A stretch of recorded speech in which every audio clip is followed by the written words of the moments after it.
Hello friends, good morning. তোমরা সবাই কেমন আছো? আশা করি ভালো আছো। আজকে ওয়েদারটা একটু চেঞ্জ আছে, সেটা হচ্ছে আজকে সকাল থেকে প্রচণ্ড পরিমাণ বৃষ্টি হচ্ছে। জামা কাপড়, আগের যা জামা কাপড় শুকনো ছিল সেগুলো আজ সকালবেলা গুছিয়ে পরিষ্কার করে রাখলাম, রোজকারের মতো গুছিয়ে নিয়ে। আজ একটু অন্যরকম লাগছিল, খুব ভালো লাগছিল। জানি না ঠিক ফিলিংসটা বোঝাতে পারছি না, কিন্তু খুব ভালো লাগছিল। যাই হোক, কাজ শুরু করলাম।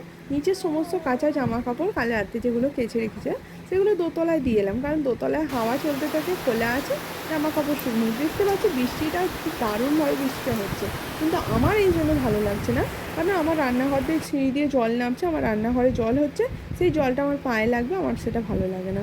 আমার বৃষ্টির দূর দেখতে ভালো লাগে, কিন্তু বৃষ্টির জলে আমার ঘাঁটাঘাঁটি করে জল ঘাঁটাঘাঁটি করতে আমার একদম ভালো লাগে না।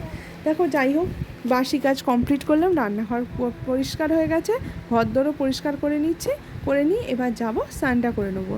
স্নানটা করে পুজো করা আছে, এটাও মাথায় রাখতে যাবে, মিষ্টি ঘুমোচ্ছে। স্নান টান করে রেডি, পুজো টুজো কমপ্লিট হয়ে গেছে। এবার আমি যাব রান্নাঘরে।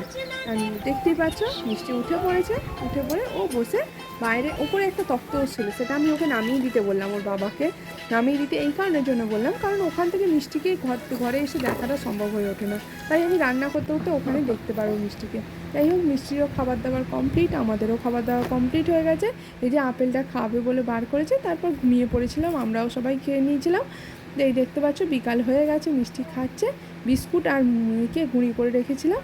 যদি ভালো লেগে থাকে লাইক, শেয়ার অ্যান্ড সাবস্ক্রাইব অবশ্যই করো।